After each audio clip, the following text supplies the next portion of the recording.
Okay, day of first flight. Came out here about 6:45 or 7 o'clock, pulled the plane out pre-flighted, perfect weather, dead calm winds. Dead wind runway is 36. T-hangers favored 18. Listened to ATIS, got the ATIS information alpha, called tower, tell them my intentions. Say I want to do a couple high-speed runs on 36 and potential maiden flight of my experimental aircraft. And he came back with, well, if you want 18, you can do some of your fast-speed taxis down 18, expedite your way to 36. I said, sure, no problem at all. So took 18, did about 4 or 5. The runway's forever, it lasts forever. And so I did about 4 or 5, even maybe 6 high-speed hits. Came back on the throttle, everything was looking great. Airspeed come alive. I could feel the stick going from dead to tightening up a little bit as the wind goes over that control surfaces, and everything looked perfect. When I got to 36, turned around and told him, I said, yeah, I won't need the full runway on this one. I turned off on the first taxi. We have to do one more run. And then he said, well, what do you want to do? You want to go to back to the T-hangers, or you want to do your first flight? And I said, you know what, let's do the first flight. And I told him that I would like to do an orbiting left pattern around the field and do an orbiting left turnout, orbit around the field, climb up to 2,500 feet. He said, no problem at all. We can accommodate you with that. And a very, very nice controller. Again, there wasn't a lot of traffic anyway that early in the morning, so gave it throttle. It lifted up, got off the runway before the numbers even. There's a little extended pad on the runway, and it got off before the numbers, climbing out. Everything looked great, and it's amazing, the visibility, because you're not actually, the angle of attack, it doesn't seem like a typical airplane where you can't see over the nose. I was climbing almost like this as opposed to like this, just because the visibility is so great in these airplanes. And anyway, I was climbing out. As soon as I lifted off, first 100 foot or so, just gave it a very light, gentle wing shake, make sure I had some control on my ailerons or flaperons were working. They looked great, so I didn't mess with anything else. Left at full throttle. 52, what did I take off on? 5150 was my RPMs on takeoff, and they didn't really move from there.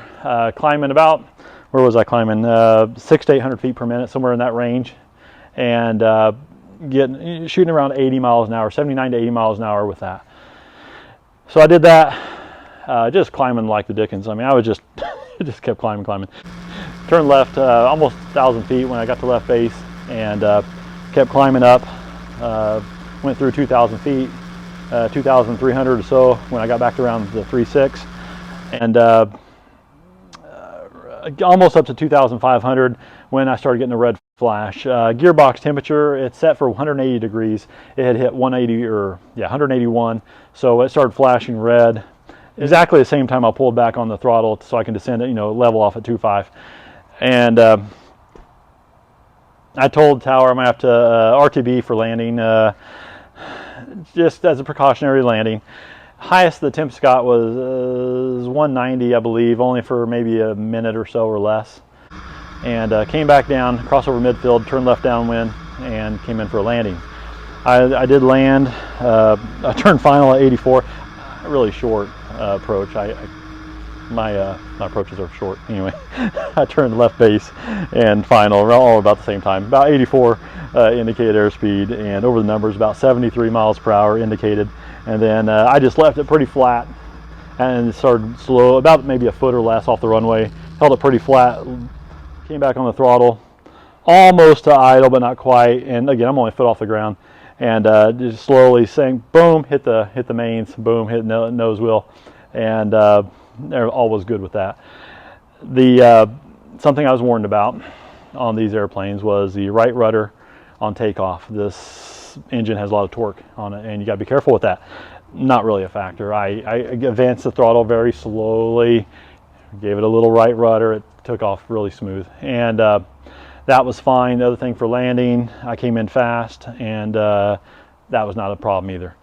So all that looked great. Gearbox temperatures, not 100% sure on that yet. Again, didn't spike overly high. You are supposed to change the gearbox oil out every hour for the first 10 hours and inspect it. So I've done one oil change. It's now actually time for the second oil change, and I've since done that oil change, and I'll show you a picture with the difference of the new oil compared to the old oil. The old oil that was in here is pretty colored, no real indication of metal per se.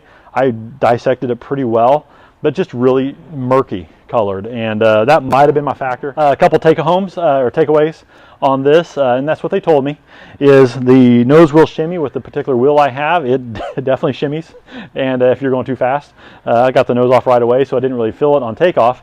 But the landing, yeah, it shimmied for a brief moment, then it stopped. The wind noise, as I took off, wind noise was another thing I was warned about, or just noise in general, and it was loud in that cockpit. When you're taking off, it's loud. And when I turned downwind, I went ahead and contacted tower again, make sure they could still hear me okay, and I could still hear them. And I did turn my radio up, and I could still hear them great. Yeah, everything else seemed great. I wasn't able to really appreciate if it had a slight heavy wing or not. So I got it to 2.5. I was going to start playing with and looking at some different numbers, but I just flew the plane. Didn't really worry about anything until after the fact. I looked at my EFIS recording, and that's how I got some of this data that I'm telling you now. At the time, I was just focused on flying the plane, making sure everything was going well. I had good control authority. Nothing looked like it was going to fall off the airplane. So just the basics this time around. And so we'll go up a second time here, hopefully the next several days, and make sure everything's tightened up. But yeah, it was great to be back on the ground and experience a landing. I was a little concerned about that, because that's what some people talked about. Be careful with that. But it was a non-event, and hopefully they continue to be non-events. And well, I guess we'll see you next time. If you have any questions, leave them in the comments, and I'll try to help out the best I can. See ya.